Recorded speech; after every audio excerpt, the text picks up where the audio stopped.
pastor, pela oportunidade, e os irmãos por me suportar uma vez mais.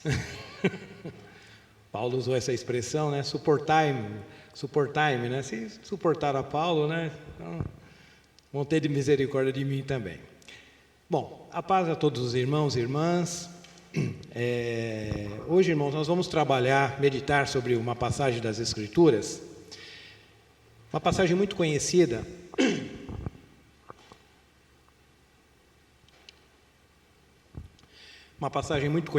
que está em Mateus, capítulo 7, versículo 13 e 14, e o tema da nossa meditação hoje será: qual o caminho a seguir?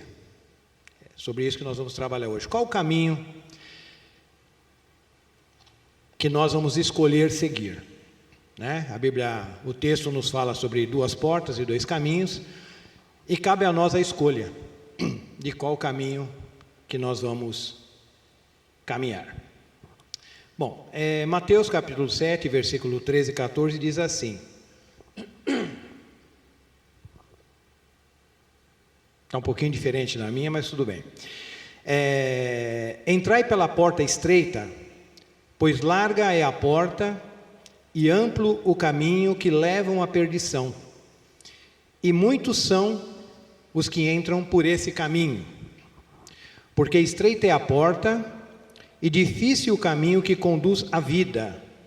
Apenas uns poucos encontram esse caminho.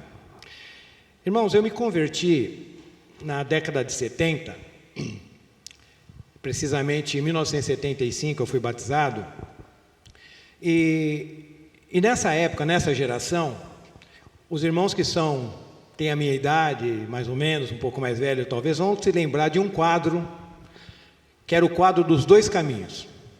Era um quadro que tinha dois caminhos, um caminho bem largo, a pintura, né? Tinha um caminho bem largo e um caminho bem estreito. O caminho largo tinha boate, o caminho largo tinha lugar de jogatina, tinha baile, casa de prostituição, briga na rua, tinha de tudo naquele quadro do caminho largo. E no caminho estreito tinha uma cruz, né? Jesus crucificado, alguém orando, tomando água da fonte, pessoa ali naquela calmaria do bosque, aquela coisa toda. E o final do caminho largo era a perdição, tinha um fogo lá no final, e o do caminho estreito tinha o céu, a vida eterna. Os irmãos mais antigos vão lembrar com certeza desse quadro. E o entendimento, irmãos, que a boa parte dos cristãos, principalmente nós, os protestantes, nós tínhamos desse texto que nós lemos agora, que caminho largo era aquele caminho que você podia fazer aquilo que você quisesse. Não está de todo errado, né? Mas estava muito baseado em usos e costumes. Aqui que era o caminho largo lá, dentro da concepção daqueles irmãos, pelo menos dessa época que eu estou me referindo, a década de 70 e 80, não seriam todos, mas uma grande maioria. Principalmente os irmãos, com todo o respeito que eu amo, né, da linha pentecostal. Não, caminho largo é caminho que você pode fazer o que você quiser. Se você quiser beber, você bebe. Se você quiser usar, se a mulher quiser usar calça comprida, ela usa. Se o homem quiser usar barba, ele usa. Se você quiser ir na praia, você vai. Então, o caminho largo é isso. Você pode ir na praia, você pode fazer o que você quiser. Mas o caminho estreito, não. O caminho estreito, você não pode fazer isso, não pode fazer aquilo. Então, era uma série de restrições. Então, o texto se limitava ao que você pode e o que você não pode fazer. Eu não estou dizendo que a gente possa fazer aquilo que a gente quer, mas não que o texto esteja realmente se referindo a isso. É isso que nós vamos trabalhar hoje. O que realmente esse texto quer dizer em relação a caminho largo e a caminho estreito. Inclusive os irmãos, eu me converti na Igreja Batista, né? Eu dei umas passeadas por aí, voltei agora, mas essencialmente na Igreja Batista, fui batizado na Igreja Batista. E eu conhecia muitos irmãos pentecostais, né? E eles brincavam muito, você está na igreja da porta larga, né? Eu falei, não, então tinha um certo preconceito, né? Porque achava que os batistas podiam fazer o que quisessem, né? E eles não podiam fazer nada. Então a coisa às vezes era entendida desta forma. Porém, hoje, se o Senhor nos permitir, nós vamos entender exatamente, ou melhor, o que esse texto significa. Então, irmãos, aqui no texto que nós lemos, nós estamos está registrado dois tipos de porta, uma estreita e uma larga, e dois tipos de caminho, um espaçoso e um apertado. E o que realmente significaria essa porta, né? a palavra de Deus fala que Cristo é a porta. Então a gente não tem dúvida que a porta estreita é Cristo, né? E para você entrar por essa porta estreita existe uma experiência que você precisa passar, que é a experiência da conversão. Você precisa realmente querer Cristo, abrir mão do mundo, de você mesmo, se converter a Cristo e entrar por essa porta. Até aí, sem problema nenhum. Mas além da porta, fala-se também de um caminho estreito. E o que seria esse caminho estreito? Esse caminho estreito pode ser identificado como uma santificação, ou seja, como a maneira, o processo que você vai viver a partir de agora que você se diz ser totalmente de Jesus, ou você está dizendo que você teve uma conversão a Cristo. Então a porta em si é Cristo. Para você entrar por essa porta tem o processo de conversão, e o processo, poderíamos dizer que é a santificação, é a maneira como você vai viver. E a porta larga, nós podemos entender que é a porta do engano, é aquela porta que você acha que é, mas não é. É a porta que você vai dar lugar a todo o prazer da sua carne, quer dizer, você vai fazer aquilo que a sua carne quer, que hoje a nossa cultura chama de hedonismo, né? Você vai dar lugar ao prazer, você vai fazer aquilo que te traz prazer, você vai fazer aquilo que te agrada, independente se aquilo está fazendo bem para você, para a sua família, não, mas se está te agradando, então você vai fazer. Então a porta estreita te dá essa possibilidade. E você vai viver para você mesmo, ou seja, você vai ser independente, que foi o grande problema de Adão. Adão estava na porta estreita. O que era a porta estreita de Adão? Era fazer a vontade de Deus. Olha, você faz tudo o que você quiser, menos essa árvore da ciência do bem e do mal. Nessa você não deve nem tocar, ou não deve comer do seu fruto. Aí Satanás vem para Adão e fala, não é bem assim. Deus falou para você não tocar nessa árvore justamente porque o dia que você tocar nele, você vai ser igual a Deus. Então você vai ter independência. Você não vai ser comandado por ninguém. Você vai dominar, vai comandar a sua vida. E a partir do momento que ele tomou aquela atitude, ele teve a surpresa que não foi bem assim. Na verdade, ele ficou muito mais escravo do que ele imaginava. Esse texto, irmão, da porta e do caminho, às vezes a gente corre um risco de isolar esse texto, porque a gente tem esse problema quando nós estamos estudando a palavra de Deus. Nós pensamos o texto. Obrigado, Marcelo. Tem uma aguinha aqui, mas... era minha mesmo. Mas tá bom. Então nós temos o problema, irmão, de às vezes pegar um texto da Bíblia e pensar, ou seja, tirar ele do seu contexto geral e trabalhar naquele texto de forma isolada. E muitas vezes nós fazemos com esse texto e fazemos com outros mais, sem saber exatamente por que aquele texto está naquele local. Então esse texto especificamente da porta e do caminho, ele é um texto conclusivo. O que eu quero dizer? Ele é um texto que Jesus está dando a conclusão de tudo o que ele falou antes. E esse texto, antes quando? Antes no Sermão do Monte. Porque esse texto está inserido justamente dentro do Sermão do Monte, que começa em Mateus capítulo 5, versículo 1, e termina em Mateus capítulo 7, versículo 29. Só conferir aqui se eu não estou... Exatamente. Mateus capítulo 1, e termina em Mateus capítulo 7, versículo 29. E essa parte da porta estreita, a parte da árvore que dá bom fruto e mau fruto, aquela parte que fala da construção, da pessoa que fez uma sábia construção e daquele que fez uma construção imprudente. Todos esses três textos, principalmente, eles são uma conclusão de tudo aquilo que Jesus já vinha dizendo no Sermão do Monte. E o que Jesus vinha dizendo? Ele vinha lançando, irmãos. No Sermão do Monte, Jesus nada mais está fazendo do que lançando os fundamentos da fé, os fundamentos do cristianismo, as bases pelas quais iriam dirigir as nossas vidas, para que a gente pudesse se localizar, né? Para a gente pudesse se balizar. Então Jesus, no Sermão do Monte, ele lançou as bases, os fundamentos, para que a gente pudesse saber por onde eu devo me conduzir, qual o caminho que eu devo seguir. Então, quando a gente trabalha em cima do Sermão do Monte, a gente vê lá, provavelmente nas bem-aventuranças, bem-aventurado os pobres de espírito, por exemplo, porque deles é o reino dos céus. O que é isso? Ali Jesus está lançando a base. Você agora, a partir de agora, você quer me seguir? Você quer entrar no caminho estreito? Então, a partir de agora, você não vai depender de você mais. você vai depender de Deus. A partir de agora você não vai fazer aquilo que você quer, você vai fazer a vontade de Deus. Porque o próprio Cristo nunca fez aquilo que ele queria. O próprio Cristo falou assim, olha, eu não vim aqui para fazer a minha vontade, mas a vontade daquele que me enviou. Certa vez, no dia da grande festa, lá no capítulo 7 de João, os irmãos de Jesus falaram, mas você não vai subir para a festa?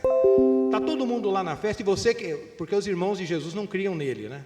Então um dos irmãos estava falando, se você quer se tornar tão conhecido, por que você não sobe na festa? Jesus falou, não, o tempo de vocês é determinado por vocês, mas o meu tempo não, eu só não faço aquilo que eu quero.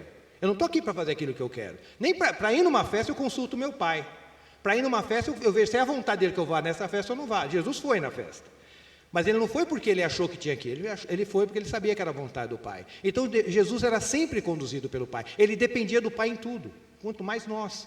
E esse depender nada mais é do que um caminho estreito, porque não é fácil depender de alguém para fazer aquilo que você tem que fazer. Tudo que você vai fazer, você tem que consultar essa pessoa para você fazer. Isso é estreito, porque nós temos em nós o quê? A independência, nós queremos fazer do jeito que a gente quer, do jeito que vem na nossa cabeça. Ainda ali no Sermão do Monte, que não se limita apenas às bem-aventuranças, as bem-aventuranças fazem parte do Sermão do Monte, fala sobre ser puro de coração, e não só de aparência. Porque muitas vezes nós somos puros na aparência, mas não no coração. E esse era o grande problema dos fariseus, mas só dos fariseus, né? Só os fariseus que passavam uma tintazinha por fora, né? Davam uma caiada, né? Passavam um calzinho para mostrar que estava bonito, e por dentro estava cheio de podridão. Então essa é uma outra base que Jesus falou. Você quer andar pelo caminho estreito? Você quer saber o que é? Seja puro de coração. Não tenha um coração imundo, não tenha um coração desviado da minha vontade. E não viva apenas de aparência. Aquilo que você está demonstrando para as pessoas seja realmente a sinceridade que está no seu coração. Conta-se que essa palavra sincero de coração, essa palavra sincera, a etimologia dela, a origem dessa palavra, eram os homens que vendiam vasos. Era fabricante de vaso. Então a pessoa vendia o vaso, mas às vezes ali na fabricação do vaso, um vaso se rachava. Mas rachava, mas não quebrava. Então, para ele não jogar fora o vaso, ele passava uma tinta ali naquela rachadura e mandava lá para a feira para vender, mas vendia mais barato. Aí a pessoa chegava, olhava o vaso bonito, tudo bonitinho, pintadinho. Aí a pessoa perguntava, esse vaso é sem cera? Aí o vendedor, né, para enganar o comprador, não, está perfeito, o vaso é sem cera. Mas, na verdade, muitas vezes aquele vaso que estava mais barato era o vaso trincado, que se passava uma tintinha ali, dava uma remendada, mas ele estava rachado. Por fora estava muito bonito, mas ele tinha uma rachadura. Então, era um vaso com cera, ou sem cera. Então, sem cera irmãos, tranquilo aí, quem for socorrer, né? Mas vamos trazer o nosso coração aqui. Então, sincero, vinha dessa palavra, se era uma coisa com cera ou sem cera. E muitas vezes o nosso coração, por fora a gente está com uma boa aparência, mas por dentro está rachado. E a gente passa uma cerinha por fora, passa uma pintura por fora, para demonstrar que a coisa está bem quando não está. Então Deus está falando, olha, esse não é, o caminho estreito é isso, seja sincero de coração. Se não está bem, fala que não está bem. Vê a dificuldade, irmãos, que nós temos de falar aqui, pelo menos na nossa cultura, de falarmos quando nós não estamos bem. Tem lugar, se a gente for em alguns lugares do mundo, a gente vai estranhar. Porque se você perguntar para a pessoa, como é que você está? Se ela não estiver bem, ela fala, não, eu não estou bem hoje. Não estou bem, briguei em casa, fiz isso. Ela vai contar exatamente o que está acontecendo. Mas nós, principalmente na nossa cultura brasileira, a gente está sempre bem, o dia está sempre bom, e está tudo sempre maravilha, porque a gente acha que se a gente for sincero, abrir o coração, a gente pode, de certa maneira, ou estragar o dia da pessoa, ou se expor o nosso orgulho. Então, porque se eu falar exatamente como eu estou, eu vou ter que me humilhar. E eu, muitas vezes, não quero passar por essa situação, então eu prefiro falar que está tudo bem, está tudo certinho. E muitas vezes isso não é a situação do nosso coração. É lógico que eu não estou falando no exagero, né? Você chega lá no seu trabalho, como é que está? Bom dia, só se for para você. Não é isso, mas para certas pessoas é necessário que a gente fale a realidade.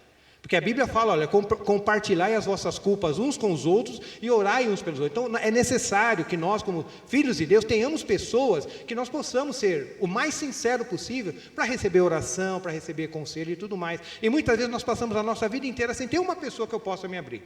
Às vezes nem a minha esposa, às vezes nem meu marido, às vezes a pessoa mais íntima minha eu não tenho a liberdade de falar. Isso não é bom. Isso não é bom, porque é necessário que eu seja desnudo ou transparente para determinadas pessoas, ainda que sejam poucas, mas é importante que sejam, ou que seja o pastor, ou que seja um irmão mais maduro, que seja, mas é necessário. Uma outra coisa, irmãos, que mostra o caminho estreito ali no Sermão do Monte, para que depois Jesus dê essa conclusão, é ter palavra. Lembra aquele texto que Jesus fala? Seja o vosso falar sim, sim, não, não, que a gente às vezes não dá muita atenção. Porque aquilo eram votos que as pessoas faziam. Então, quando a pessoa fazia um contrato, um voto, ele tinha que dar a palavra dele. Eu estou dando a minha palavra que eu vou cumprir isso aqui. Vê aquela expressão na Bíblia? É tão certo como vive o Senhor que vou... Então, esse tão certo era um voto. Eu juro, porque é mais sagrado que eu vou cumprir isso aqui. E muitas vezes a pessoa não cumpria nada, só falava ali de boca e tchau. E Jesus falou, olha, para com esse negócio de jurar... Porque meu pai falava que jura é mentira pura, né? Começar a jurar, a gente jura, eu juro, pai, né? Jura é mentira pura. Está jurando porque já sei que é mentira. Então, eu já desde pequeno já tinha essa coisa de não jurar muito, né? Então, meu pai falou, o negócio é o seguinte, é ou não é? E Jesus está dizendo aqui, olha, é sim, sim e é não, não. E muitas vezes nós, irmãos, falamos sim quando devemos dizer não, falamos não quando devemos dizer sim, falamos sim para tudo ou falamos não para tudo. Então a gente é meio esquizofrênico às vezes nessas coisas. Falamos sim para tudo ou não para tudo, ou quando é para você falar sim, você fala não, quando é para falar não, você fala sim. E Jesus falou, não, quando for para sim é sim, quando é não é não. Não tenha vergonha de dizer não, ou não tenha vergonha de dizer sim, mas consulte ao Senhor. Senhor, qual é a tua vontade nessa situação? É sim ou não? E faça a vontade do Senhor. Eu assistia um seriado com meus filhos quando eu era pequeno. É seriado de adolescente, alguns irmãos aí talvez vão conhecer. Era Manual de Sobrevivência do Ned. Não sei se alguém, pessoal mais novo, talvez já tenha assistido. E eu gostava muito de assistir com meus filhos isso aí. E teve um episódio desse Ned, que era um adolescente que vivia numa escola, ele estava mostrando como que era difícil a vida escolar dele, né? E um dos episódios dele foi exatamente isso. As pessoas iam pedir as coisas para ele, ele estava dizendo sim para todo mundo. Aí vinha um amigo dele, ô Ned, dá para você me ajudar depois da aula para fazer meu trabalho? Dá. Aí vinha o outro, ô Ned, dá para você arrumar roupa lá da gente jogar? Dá. Aí vinha um faxineiro da escola, Ned, você vem aqui, dá para você fazer uma coisa? Ele estava meio sobrecarregado já, ia falar não, aí o cara fazia aquela carinha de dó, falou, tá bom, sim, sim. Aí a professora pedia, ele sim, dava sim para todo mundo. Aí quando venceu o prazo dele cumprir os compromissos dele, ele estava todo atolado, ele não tinha como resolver. Aí as pessoas vieram cobrar ele. Pô, Ned, mas você não falou que ia fazer? Então eu achei muito interessante aquele episódio, porque às vezes nós somos assim, que nem o Ned. Damos sim para tudo, ou não para tudo, porque somos egoístas também. Porque não sabemos ter o meio termo, o equilíbrio. O equilíbrio. Mas Jesus fala, seja o vosso falar sim, sim, não, não. E para você falar sim quando Deus está mandando falar sim, e não quando Deus está mandando falar não, também é um caminho estreito. Às vezes a gente quer o caminho largo, quer falar sim para todo mundo, depois não cumpre nada do que falou. Porque às vezes você falar não para determinada pessoa em determinado momento é muito doído, para você e para a pessoa. Mas se você está vendo que não dá para fazer, não faça. Não faça. Não faça. Fica com a palavra de Deus. Não vai dar para fazer, eu não vou me comprometer com isso. Eu sei que é estreito, mas é a vontade de Deus. Ali no Sermão da Montanha, Jesus também fala sobre tolerância, irmão. Sobre tolerar um ao outro. Tolerar é uma coisa fácil? Tolerar é uma coisa estreita. Tolerar não é fácil. Não é fácil tolerar coisa em casa, no trabalho, aquela coisa toda. Fala sobre você não revidar. Sabe aquela coisa de dar um tapa no rosto e dar o outro rosto, a outra face? Não significa que você vai ficar apanhando aí. Não é isso, literal. Às vezes, em alguns casos, é até literal. Mas não é no caso literal que Jesus está falando aqui. Ele está falando de você não revidar. Que às vezes é difícil você não revidar. A pessoa te faz um negócio e você, vou deixar passar batido isso aí, mano. Ah, não, dessa vez eu não vou deixar. E fica remoendo aquilo, e remoendo. Então, qual que é o mais fácil? É você ir lá revidar, é ou não é? O cara fazer uma coisa, você fazer duas para ele. Ele pisou no seu dedinho, você pisa no pé dele inteiro. É muito melhor fazer, é muito mais fácil ser assim. É muito mais largo, é mais espaçoso. Quando te xingou de um palavrãozinho assim, você xinga o maior palavrão que você conhece. É muito mais fácil. Mas esse não é o caminho de Deus. Esse não é o caminho estreito. Essa não é a porta estreita. Então nós precisamos decidir, irmãos, em qual caminho que nós estamos. Então ali no Sermão do Monte, Jesus está dando assim as opções. Ó, qual o lado que você vai escolher? O lado da tolerância, o lado de ser puro, o lado de depender de Deus, ou você vai escolher a sua vontade? Fazer tudo para a glória de Deus, irmão. Olha que coisa fácil, hein? Fazer tudo para a glória de Deus. E eu não estou falando fazer... E quando você fala fazer tudo para a glória de Deus, é fazer as coisas boas. Orar para a glória de Deus. Já pensou você orar para se aparecer, que nem os fariseus lá?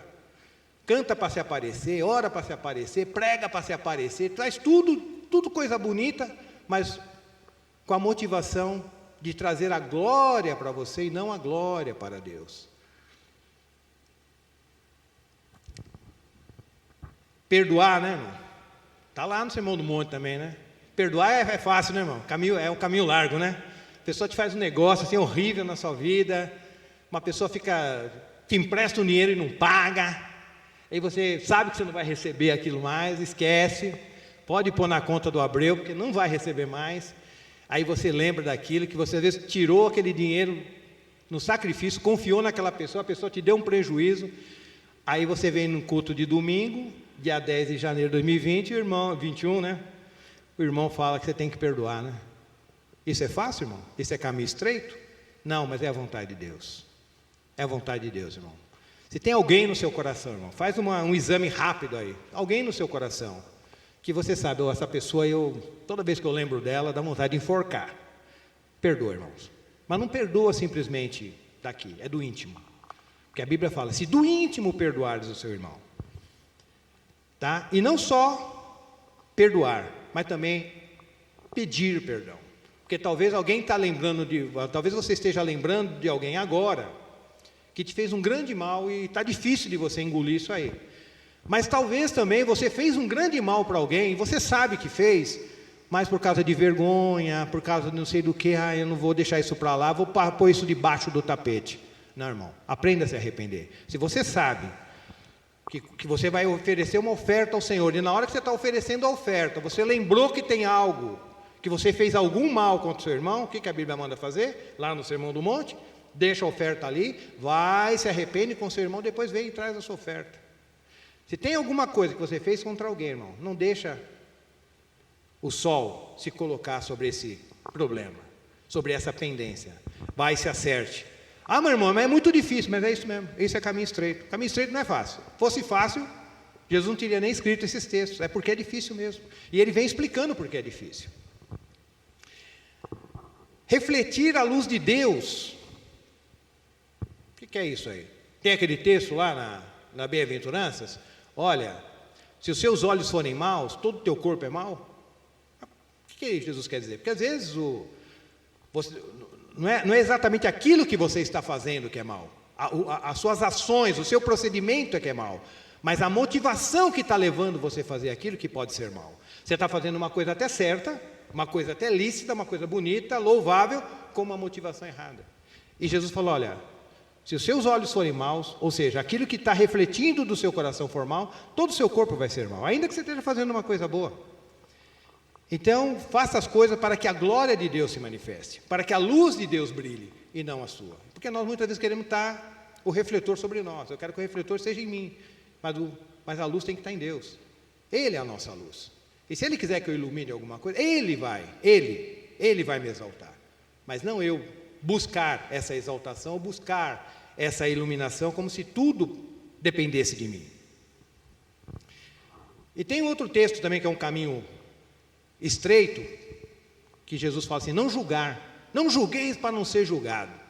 E às vezes, esse é um texto também que a gente usa ele de forma isolada, e é um texto também muito mal aplicado.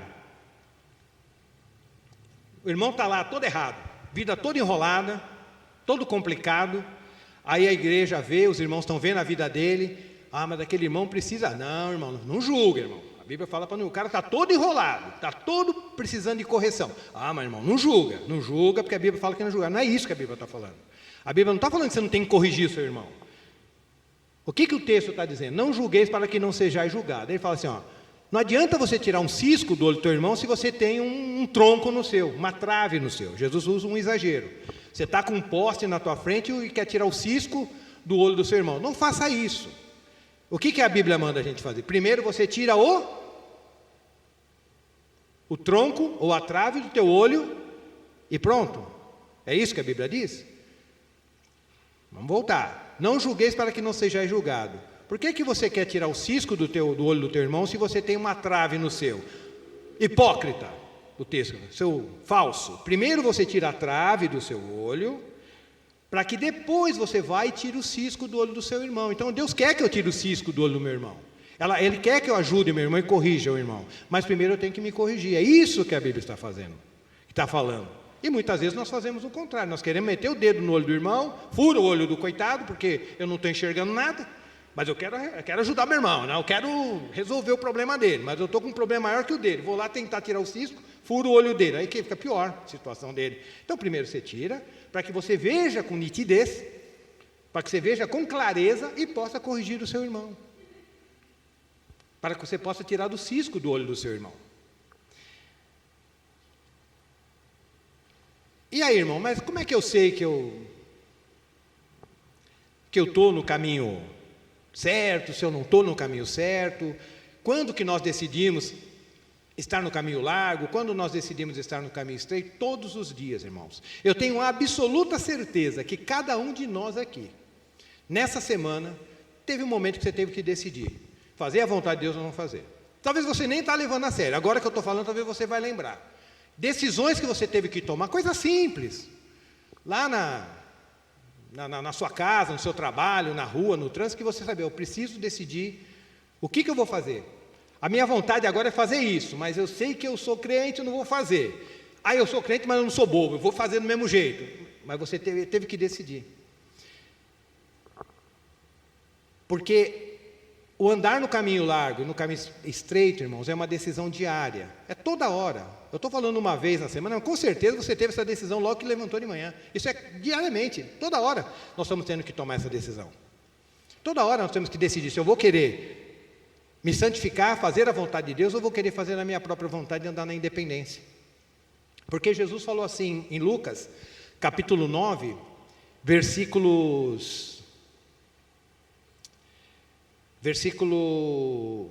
23, Lucas 9, 23, Jesus falou assim, todo aquele, ou qualquer pessoa que quiser vir após mim, primeiramente negue-se a si mesmo. Quer dizer, não queira ser independente, a partir de agora você vai ser dominado pelo Espírito, ou controlado pelo Espírito. Todo aquele que quiser vir após mim, negue-se a si mesmo. Tome cada dia, olha o detalhe aí, cada dia a sua cruz e siga-me. Porque a cruz, o que é a cruz? Nada mais é do que a vontade de Deus. Tomar a cruz é nada mais do que você decidir fazer a vontade de Deus. E isso é todo dia. Às vezes, várias vezes durante o dia. Você tem que tomar uma decisão, você sabe, puxa, mas a minha vontade agora é fazer isso. Às vezes a gente não leva a sério, mas não, Senhor, mas eu sei que a tua vontade não é essa. Então, tem misericórdia de mim. E me ajuda nessa hora. Aí alguns irmãos vão falar, irmão, mas viver assim não é fácil, né? Eu vou pedir para o Luizinho colocar lá Gálatas 6, de 8 a 10. Aí você fala, irmão, mas viver assim cansa, né? Irmãos, acham que cansa viver assim? Cansa ou não cansa? Não precisa responder, não. Responde no seu coração. Será que cansa viver nesse caminho estreito? Será que cansa entrar por essa porta estreita e viver nesse caminho estreito, e andar nesse caminho estreito? Será que cansa? Vamos ver o que a Bíblia diz? Vamos lá, vou ler com os irmãos. Pois quem semeia para a sua carne, ou seja, interpretando, né? Quem anda pelo caminho largo, da carne colherá ruína, ou do caminho largo colherá ruína, quer dizer, o final do caminho largo é a perdição, que é a condenação eterna, né? Mas quem semeia para o Espírito, ou seja, quem está no caminho estreito, do Espírito colherá a vida eterna. Próximo. E não o que? Desfaleçamos de fazer o bem. O fazer o bem aqui, dentro do contexto anterior, é o quê? É o caminho, é fazer a vontade de Deus ou fazer a minha vontade? Pode responder, irmãos. Fazer a vontade de Deus. Então, se eu estou fazendo a vontade de Deus, então o fazer o bem, se é fazer a vontade de Deus, por que ele está falando assim? Não desfaleçamos, porque fazer o bem cansa. Você já cansou de fazer o bem? Eu não aguento mais, a partir de agora eu não vou mais. Não, eu estou fazendo bem, eu só estou tomando na cabeça, a partir de agora eu vou fazer a coisa errada, que nem todo mundo faz. Os caras fazem as coisas erradas e se saem bem. E não nos desfaleçamos de fazer o bem, pois se não desistirmos, colheremos no tempo certo. E o colher no tempo certo é a vida eterna, é o galardão de Deus. O próximo. Sendo assim, enquanto temos oportunidade, façamos o bem a todos, principalmente aos da família da fé. Então, irmãos, fazer o bem, estar no caminho estreito, cansa, mas a gente tem que perseverar, mas a gente tem que permanecer, é a vontade de Deus. Tudo isso que eu falei, depender de Deus, ser puro, ter palavra, ser tolerante, perdoar, pedir perdão, eu sei que não é fácil, mas essa é a vontade de Deus, por isso é difícil. Por quê? Porque nós estamos totalmente contrários àquilo que Deus estabeleceu para nós. Quando Adão caiu lá no início, ele bagunçou todo o sistema do coração humano. Então, tudo aquilo que era para o homem se agradar, passou a desagradá-lo. E tudo que era para desagradar o homem, passou a agradá-lo. Então, ele inverteu, fez uma inversão, fez uma confusão nos nossos corações. Mas fazer o bem, irmãos, esse bem que cansa, não significa ser bonzinho, entre aspas. Não é aquele bonzinho, tudo bem. Não, porque muitas vezes fazer o bem é fazer uma coisa que desagrada a pessoa. Muitas vezes você vai fazer a vontade de Deus e essa vontade vai ser exatamente o que vai desagradar todo mundo. Todo mundo fala, olha, vamos todo mundo de amarelo, mas você sabe que a vontade de Deus é ir de azul. E você vai ficar de azul no meio de todo mundo de amarelo, porque você sabe que a vontade de Deus é andar de azul. Então não é ser bonzinho, não é não ter opinião. É justamente fazer aquilo que Deus quer. Você acha que Cedraque, Mesaque, Abednego, aqueles amigos de Daniel, eles queriam ir para a fornalha, virar churrasco? Lá na fornalha? Não, eles não queriam. Nabucodonosor falou, se vocês se dobrar, eu não jogo vocês na fornalha. Aí ele falou, nós não vamos nos dobrar a tua estátua, Nabucodonosor. Aí ele falou assim, mas por quê? Porque Deus não quer que nós nos dobremos diante de outro ídolo, diante de algo que não seja a Ele mesmo. Aí ele falou, é mesmo? Então eu vou esquentar a fornalha mais 7 vezes, vou jogar vocês lá dentro da fornalha, e vamos ver que Deus é que vai salvar vocês da fornalha. Aí, como eles sabiam que eles estavam no caminho estreito e queriam fazer a vontade de Deus, falou, então, pode mandar, pode jogar, porque ainda que Deus não nos livre, olha o coração e a coragem desses rapazes, ainda que o nosso Deus não nos livre, nós não vamos nos dobrar diante da sua estátua. Eles não estavam com a esperança, a hora que eu cair lá, Deus vai vir. Não, aquele negócio do anjo que apareceu depois, eles não estavam contando com nada daquilo, eles achavam que eles iam morrer mesmo, mas eles iam morrer fazendo a vontade de Deus. Nós não vamos desfalecer agora, nós não vamos desanimar, nós não vamos largar o arado agora, nós não vamos trocar de caminho agora, nós vamos fazer a vontade de Deus. Correndo para o final, irmãos, como eu sei, irmãos, como é que eu vou saber assim, depois dessa exposição breve, eu vou saber se eu estou no caminho certo ou não? Quais são os sinais que mostram se eu estou ou não estou no caminho certo? Um dos sinais, irmãos, é quando você faz tudo aquilo que você sabe, é difícil, é complicado, mas você faz com amor. A motivação que está te levando a fazer aquilo não é a sua religião, não é uma responsabilidade que você tem com a igreja, não é porque seus pais estão exigindo, é porque você o amor que te motiva a fazer aquilo. E que amor é esse? O meu amor? Não, o amor que vem de Deus, o amor que é derramado no nosso coração pelo Espírito Santo, como está em Romanos 5. É isso que é um dos sinais que mostra que se você está ou não está no caminho certo. Coríntios capítulo 13, versículo 1, que a gente fala muito de amor, né? Amor, tal, Deus é amor, mas amor é o caminho estreito, irmãos. A prova que eu estou no caminho estreito é quando eu ando em amor. Ainda que eu agora passo a vos mostrar Irmão, me desculpa eu ficar de costas, porque às vezes eu posso estar lendo aqui uma outra versão lá, eu prefiro todo mundo ler na mesma. E agora eu passo a vos mostrar um caminho, ó. Um caminho. Amor não é dom, viu, irmãos? Corrigir isso aí, tá? Porque, tem o dom disso, tem o dom daquilo, profecia, papapá, e o amor é um dom. O amor não é um dom. Porque se fosse um dom, então, se eu não tiver amor, eu falo, Deus não me deu esse dom, então tchau. Não, amor não é dom. Amor é um caminho. Amor é algo a se conquistar. Eu tenho que querer ter amor, tá? Eu decido ter amor e buscar esse amor em Deus. E por isso é um caminho, que é um processo. E agora eu passo a vos mostrar um caminho ainda muito mais excelente. Ainda que eu falasse a língua dos seres humanos e dos anjos, se não tiver amor, serei como um sino que ressoa e como um prato que retine. Próximo. Mesmo que eu possua o dom de profecia e conheça todos os mistérios, toda a ciência, e ainda que eu tenha uma fé capaz de mover montanhas, se eu não tiver amor, nada serei. Você vê que o que tem que me mover é o amor. Não importa o que você está fazendo. Se você está perdoando, procurando ser puro, dependendo de Deus, mas se você não estiver sendo motivado pelo amor, não serve para nada. É isso que o texto está dizendo.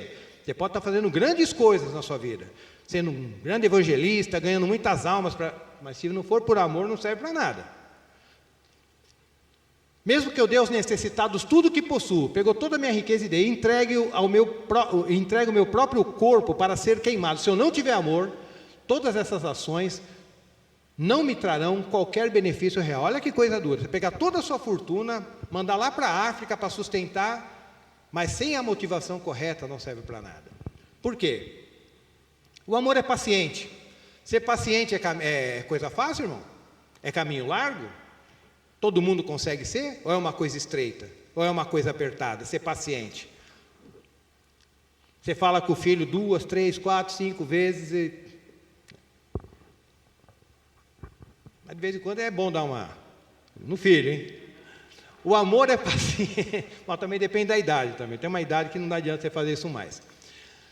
O amor é paciente, o amor é bondoso, não inveja, não se vangloria. Olha, tudo coisa estreita, não é arrogante, não se porta de maneira inconveniente, não age de forma egoísta, não se enfurece facilmente. Aí é duro, hein, irmão? Aí é complicado, hein? Isso é estreito, hein?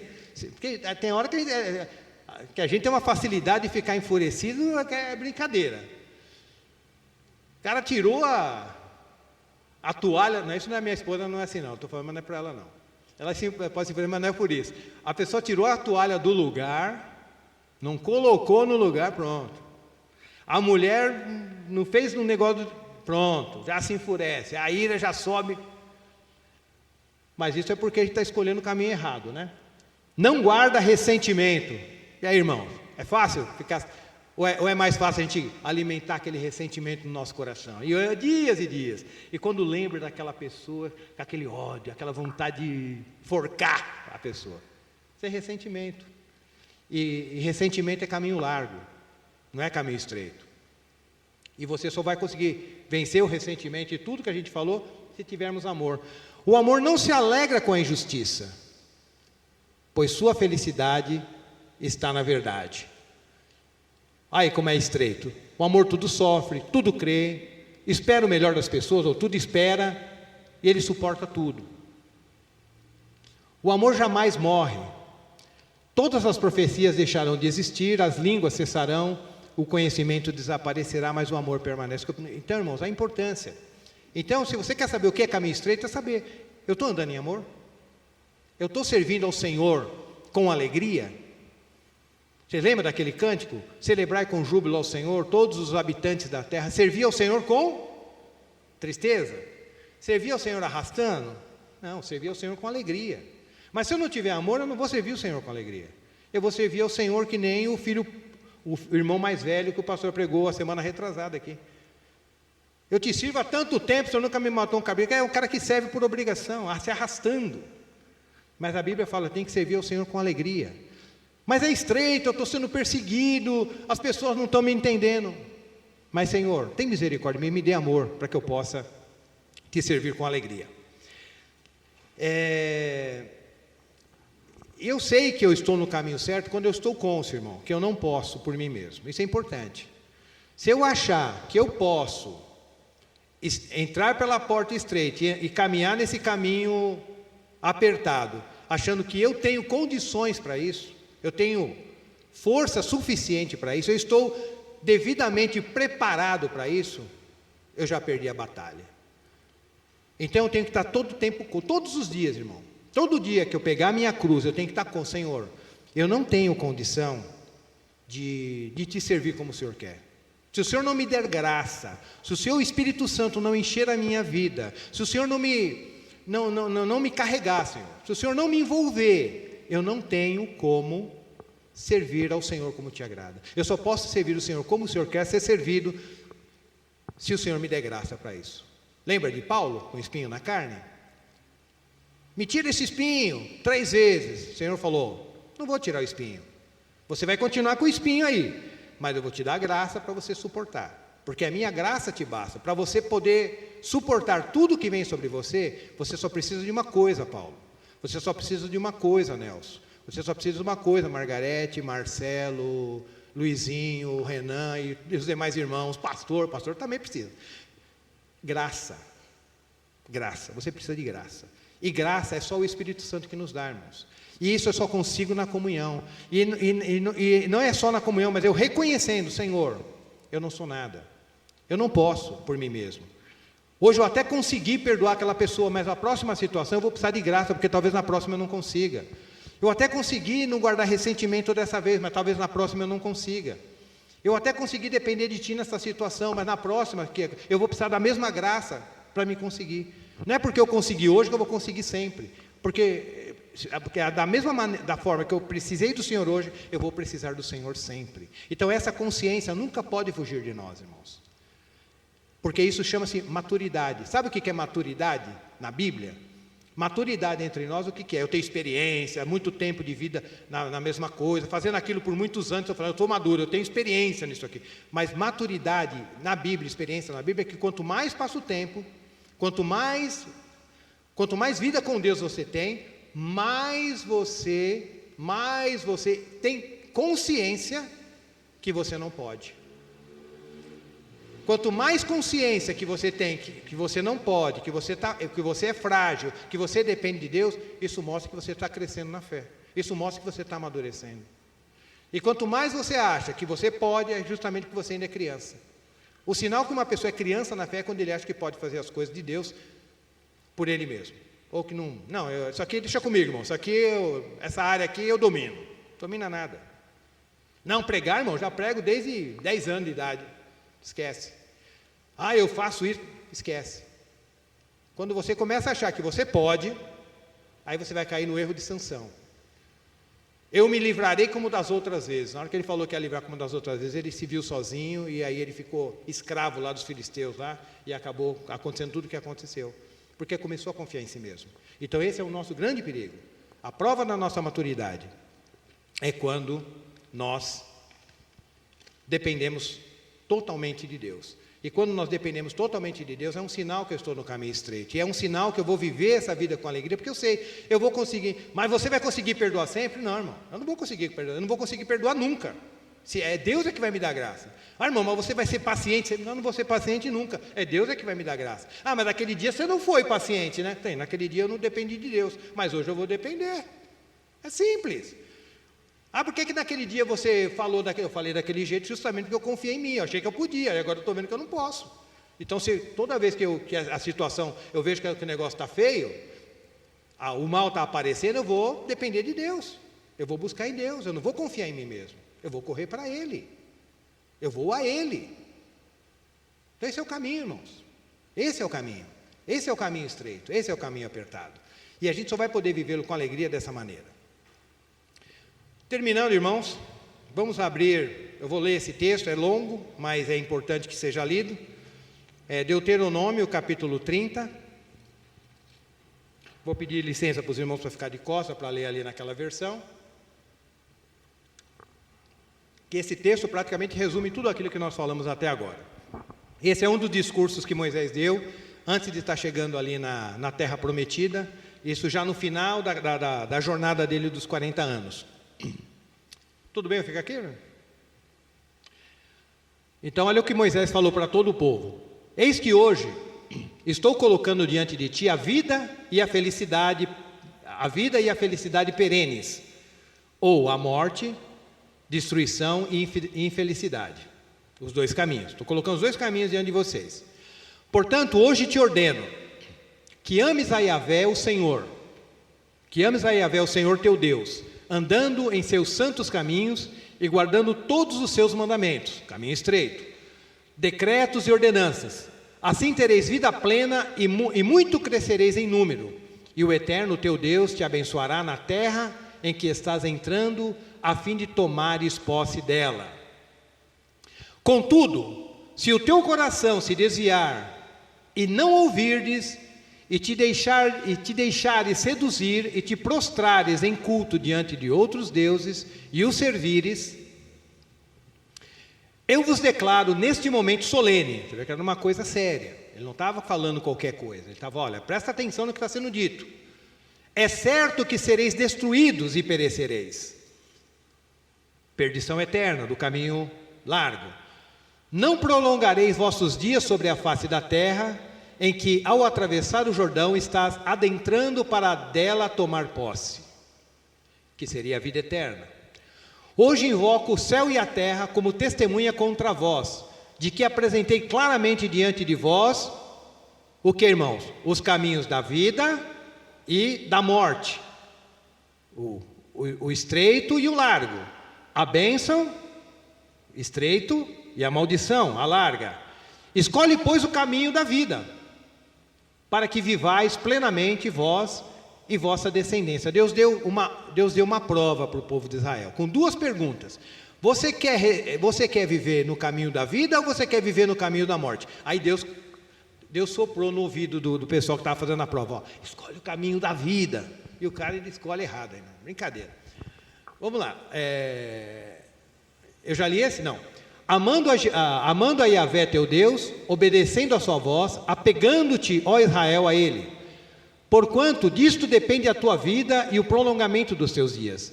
E assim poderás habitar sobre esse solo que Yahvé jurará dar a teus pais, que jurara dar a teus pais na antiguidade, Abraão, Isaque e Jacó. Esse é um resumo de tudo que nós falamos até agora, irmãos. E que nós possamos escolher o caminho estreito, a porta estreita e o caminho apertado, que nada mais é que o caminho da vida. Amém? Que nós, nas nossas decisões diárias, no nosso dia a dia, nós possamos fazer a boa escolha. Amém? Que Deus abençoe os nossos corações. Vamos ficar em pé, vamos orar, para que o Senhor possa misturar essa palavra ao nosso coração com fé.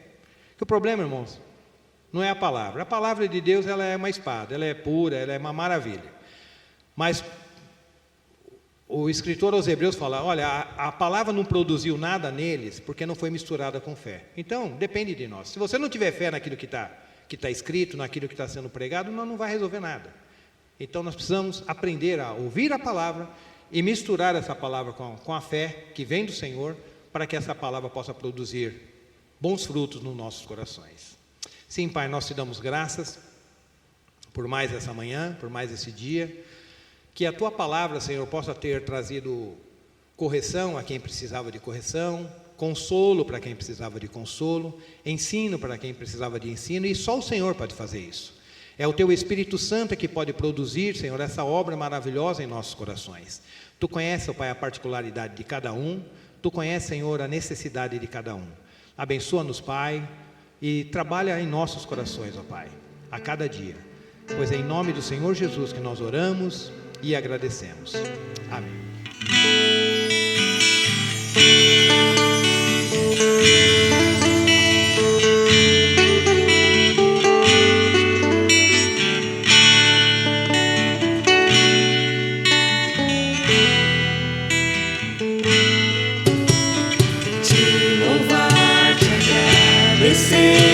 Tantas formas e expressões para retribuir o amor, realizar os sonhos. Teu amor me faz estar pé continuar, te louvar, te agradecer, há tantas formas e expressões para retribuir o amor, realizar os sonhos.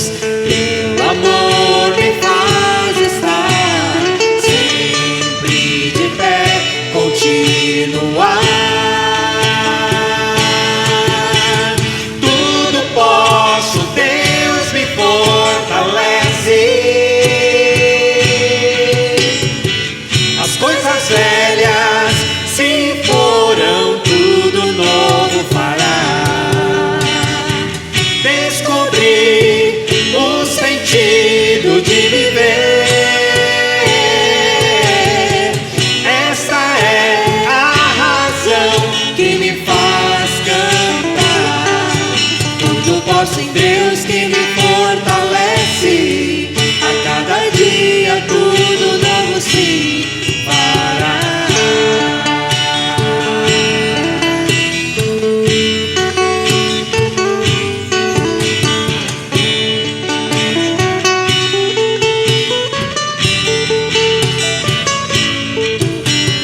Te louvar, te agradecer, há tantas formas e expressões para retribuir o amor,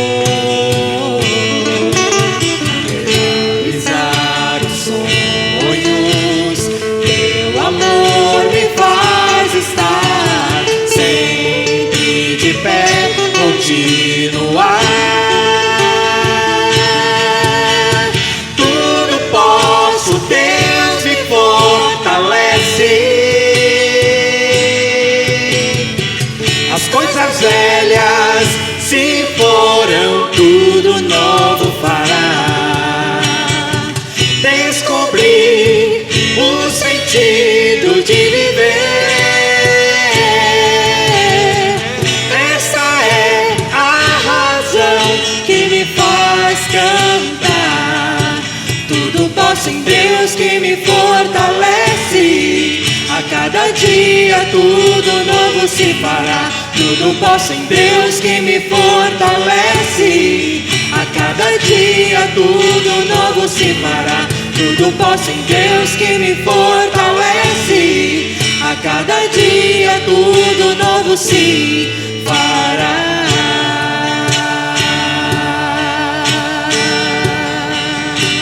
Se fará.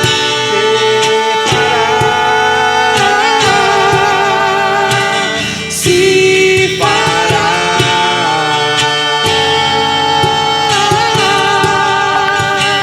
Se fará.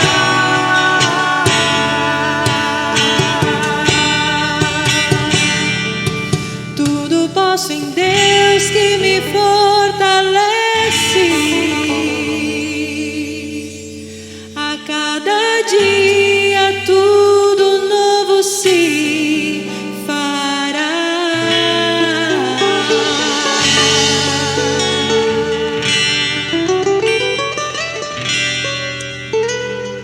Glórias a Deus. Nós possamos nos fortalecer no Senhor a cada dia, para que Ele faça a obra dele nas nossas vidas. Tenham todos uma boa semana, irmãos.